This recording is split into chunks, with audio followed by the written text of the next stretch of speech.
Hari ini, hari-hari ini lagi viral berita seorang Gus.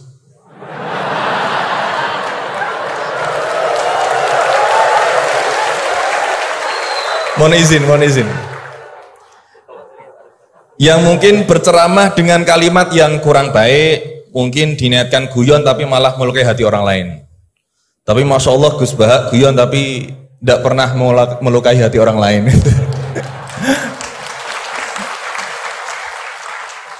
Nah pertanyaan saya Gus, ngapunten, karena ini pasti ke Gus Bahak, tidak mungkin ke Gus Quraisy Shihab, tidak mungkin. Karena pasti Gus Bahak.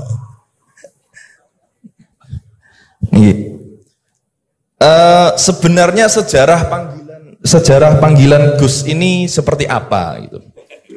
Apakah hanya dimaknai Gus ini adalah anaknya Kiai terus dipanggil Gus, atau bahkan mantunya Kiai saja, kalau jenengan katanya Gus naturalisasi gitu. Atau Gus swasta atau apa itu, atau bahkan bukan siapa-siapa kemudian bisa dipanggil Gus, sehingga misalkan kita sekarang bisa ini berlomba-lomba menjadi Gus bareng-bareng, jadi pokoknya lomba-lomba. Nah, dan apakah ini hanya di Jawa saja? Karena di Madura juga kami sering mendengar ada panggilan Lora. Lah ini sejarahnya sebenarnya apa gitu loh. Apakah juga kalau sudah menjadi Kiai tidak bisa menjadi Gus lagi? Atau kalau sudah menjadi Gus tidak bisa naik menjadi Kiai? Gitu ya. Itu pertanyaan yang kedua saya. Dan nyuwun sewu, di zaman Rasulullah itu apakah putranya Rasulullah juga dipanggil Gus? Kan juga tidak kan?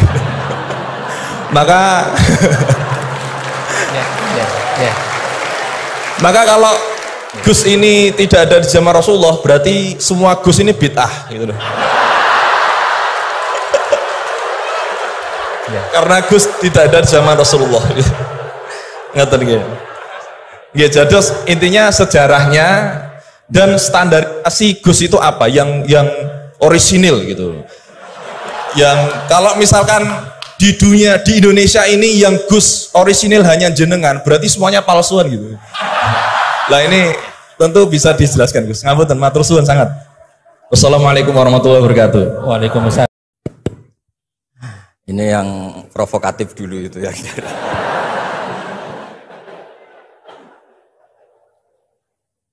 Semoga diampuni oleh Allah Ta'ala. Begini, satu itu saya tidak medsosan, tapi ya dengar-dengar laporan macam-macam lah tentang sekian pihak itu. Begini, saya cerita ini biar sampean tahu bahwa Pak Rektor ngundang saya ini tidak salah kan. Memang benar-benar pemateri yang baik. Ya kalau kata Nabi Yusuf kan ini hafizun alim, orang harus zikru manaki binafsi, orang boleh cerita kelebihannya asal itu faktual. Begini, suatu saat, ini cerita di kitab Ihya, suatu saat Nabi Musa itu sholat istisqa, itu doa apa saja itu sudah dipakai, nggak mandi, Nabi Musa nggak mandi, tetap nggak mandi. Kata Allah, inna fihim namaman, di komunitas anda yang ikut sholat itu ada yang tukang adu-adu, namam, provokator. Maka kamu doa kayak apa tetap tidak akan saya ijabahi. Nabi Musa, ya gampang Gusti, tunjukkan orang itu siapa, nanti saya usir dari majelis.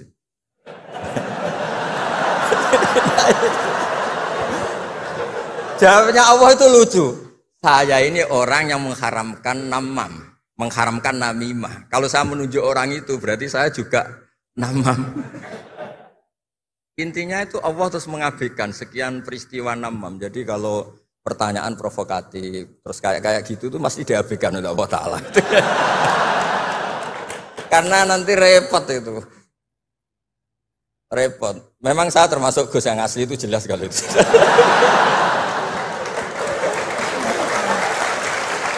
Itu, lah ini Pak Fatullah tahu betul keluarga saya karena beliau orang Jepara ngajinya di. Ya, terus masalah fatwa tadi, fatwa sosial itu atau memahami pakai terjemah begini seperti yang dikatakan Pak Kures. Ada pegangan yang umum kayak sidik, amanat, tabligh, fatwa. Itu memang lewat terjemah nggak apa-apa. Tapi ada terjemah yang nggak mengganti bahasa Arab. Misalnya kata sembahyang, mungkin perasaannya orang Bali sembahyang itu apa, perasaan kita sembahyang itu apa, itu kan subjektif. Misalnya begini, ada ayat yang agak sensitif. Ketika Anda salah paham dengan istri itu wadribuhun. Fahjuruhunna fil madoji wadribuhun. Itu kan riskan betul. Maka pukullah istri kamu. Pukul itu kan konotasinya itu buruk. Tapi di semua tareh, saya bilang tidak sebagian, di semua tareh itu disebut dorban ghairu mubarrihin, mukul yang tidak melukai. Jadi orang Arab itu punya adat. Kalau kecewa itu dorobu bin ni'al wasau. Jadi mukul tuh pakai kain, pakai kacu, pakai. Nah, di Jawa kata mukul itu ya mesti kekerasan itu. Nah, yang jenis ini tuh riskan kalau dari bahasa Arab pindah ke Jawa. Jadi ada yang riskan, ada enggak. Nah, sebab itu saya sering bilang, saya ini kan belajar tafsir insya Allah lah, khatam. Cuma saya tidak suka nulis karena sudah ada yang nulis. Karena saya nulis tentu saja dianggap top Pak Kures, jadi tidak usah nulis lah, sudah ada. Begini, yang penting saya menghormati beliau karena nulis khatam. Pentingnya nulis itu memang khatam, mulai awal A sampai Z. Pentingnya khatam itu apa? Di situ ada dialog. Ada dialog Allah sama nabinya, sama kekasihnya, bahkan sama musuhnya. Misalnya sama musuhnya.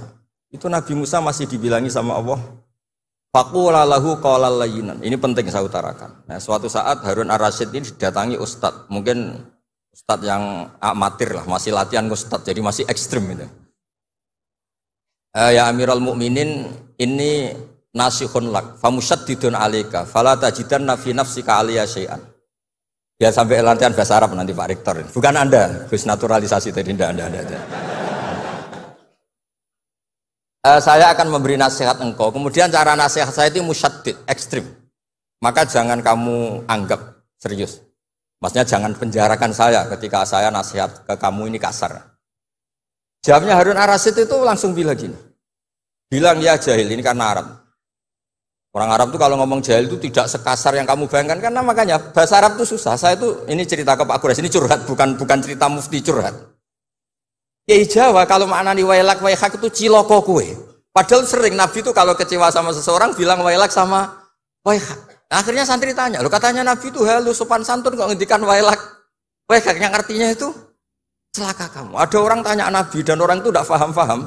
Nabi ngendikan apa? Sakilat ka umuk. Cek siale mbokmu dah anak kue. Diterangkan enggak paham. Tapi sarah-sarah kayak kitab Irsyadus Sari itu bilang gini. Kalimatu tarohumin wa talatufin. Ini kalimat yang orang Arab tuh merasa dekat sehingga bilang wailak waihak. Tapi Kiai Jawa tetap saja maknani ciloko. Masalahnya di konteks itu yang dawuh itu Kanjeng. Nah, sing ngendikan ini orang Solo ini kan enggak apa-apa. Kayak bakat gitu aja terus orang itu.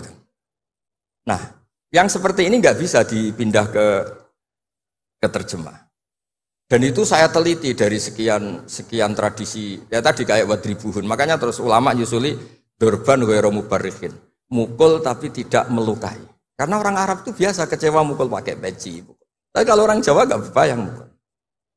Kedua misalnya contoh mahar. Orang Arab kalau masih mahar itu banyak.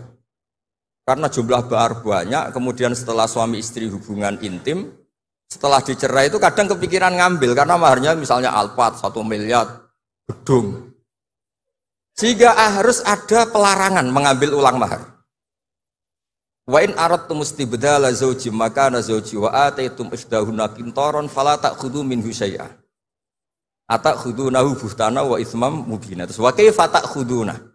Mahar yang sudah kamu kasihkan jangan kamu tarik lagi. Wong kamu sudah hubungan suami istri kok maharnya ditarik lagi. Jangan. Kenapa ada kata jangan ambil lagi? Karena maharnya itu Alphard, gedung, uang 1 miliar. Dulu Pak Rektor ketika nikah itu seperangkat alat sholat, gak dilarang juga gak akan diambil itu. Artinya gini, gak mungkin andikan Quran turun di Indonesia ada kata fala ta'khudhu minhu syai'a. 100.000 seperangkat alat. Saya jadi kiai itu sampai bosan karena tiap nikahkan tuh maharnya seperangkat alat sholat. Itu kalau sudah nikah 10 tahun bentuknya sudah kayak apa ya?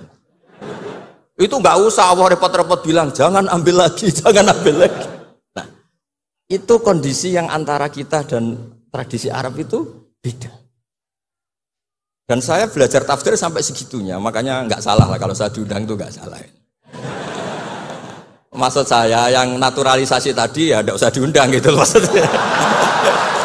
Kalau nggak memenuhi nggak memenuhi kualifikasi tafsir loh ya. Ya karena kalau nggak memenuhi kualifikasi apa tafsir. Tapi jangan terus ngundang saya terus, nggak mau juga saya. Nah tadi yang pertanyaannya Pak dosen Pak Ghafur tadi. Nanti Pak Kures nambahin. Hukum sosial itu memang nggak pernah mengikat di semua sisi ya, karena memang patokannya itu begini. Saya ambilkan contoh di Quran ya, karena ini memang tema tafsir. Di hal-hal sosial itu kekasihnya Allah pun didhawuhi Allah begini. Wa in adri la'allahu fitnatul lakum wa mata'un lil akhin. Wa ma adri ma yuf'alu bi wala bikum. Jadi Nabi misalnya mau perang, misalnya perang apa ini, Allah terus bilang, Muhammad kamu tenang saja, pasti menang. Enggak. Karena kalau dibilang begitu nanti kendilnya Nabi atau keberanian Nabi dikira karena ada jaminan. Tetap. Sehingga nyuwun sewu Nabi juga pernah mengalami perang menang di Badar, pernah mengalami kalah di Uhud. Jadi di bab-bab sosial itu memang Allah membiarkan hukum sosial yang berjalan. Sampai Ibnu Khaldun ngendikan begini, saya masih ingat betul dan itu saya pegang. Nabi sebagai Nabi itu kena aturan hukum sosial. Meskipun beliau punya mukjizat kayak apa, ketemu orang harus santun, ketemu anak kecil harus sayang, ketemu orang sepuh harus hormat. Andai kan Nabi bisa terbang ke langit sekalipun, Mi'raj, tapi ketemu anak kecil nampar, ketemu orang sepuh ngeludahi, tetap gak diterima oleh publik. Walau kunta faddan ghalidhal qalbi lan faddu min khawlik. Betapa pentingnya tata krama sosial. Kata Ibnu Khaldun, hadza Rasulullah man uyyida bil kauni kulli. Ini Rasulullah orang yang di backup sekian alam raya. Tapi sekali melanggar tata krama sosial, tetap lan faddu min khawlik. Orang akan bubar.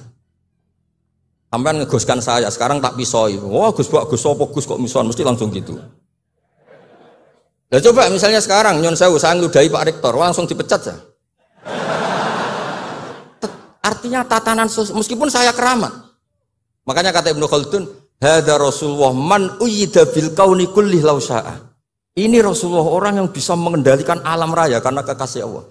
Itu saja kena aturan walau kunta faddan ghalidhal qalbi lan faddu min khawlik. Kalau engkau salah tatanan sosial Muhammad, orang akan bubar. Nah maksudnya gini Pak dosen, kalau tatanan sosial gini, saya pernah ditanya oleh dekan Fakultas Kedokteran. Pas ada diskusi dengan ya tadi orang-orang medis, misalnya begini, itu misalnya nyun sewu, tapi gak usah dijiwai, gak usah kamu, udah dilupakan saja gak apa. Menyembuhkan orang koma itu baik apa tidak baik. Tapi misalnya orang ini kalau sembuh pasti bunuh lagi, pasti merkosa lagi. Terus kita gimana? Ngasih makan juga sama. Orang miskin nggak bisa makan, nggak bisa apa-apa, nggak bisa makan, nggak bisa apa-apa. Berkahnya nggak bisa makan, nggak bisa apa-apa, dia tidak nyuri, tidak bunuh, tidak merkosa. Dan orang ini kalau sehat lagi akan begitu lagi. Wajib ngasih makan dah. Itu mesti orang itu, weh, kasihlah kemanusiaan. Satu, jangan nanti kumat lagi. Jadi hukum sosial itu mesti mindsetnya ulama itu beda-beda. Saya sering matur ke Pak Quraisy, saya itu pernah kata santri saya pernah katanya diundang ke Malaysia juga pernah katanya diundang ke Maroko. Saya bilang sudah yang kelas-kelas internasional Pak Quraisy saya ada usah. Kenapa? Jawabannya sederhana. Nanti kalau saya sering keluar negeri, terus semua kiai seneng keluar negeri, terus yang ngulang pondok saya siapa? Wis gue iling-ilingan nak ning donya ono kiai desa sing alim kata satu maksudnya kiai desa tapi maca kitab ya cek bener rofa nasab. Tapi saya seneng sama kiai yang keluar negeri karena ini mewakili syiar. Saya seneng sama UI karena syiar gini. Tapi saya jangan disuruh jadi kiai di UI. Nanti gajinya tetap. Kalau kiai kan sering dapat gaji min khaisul layah tasib. Kayaknya jumlahnya banyak saya Mas. Jadi yang hukum-hukum sosial tuh biarlah alam yang ya sudah setuju ya. Oh ya pokoknya gitu.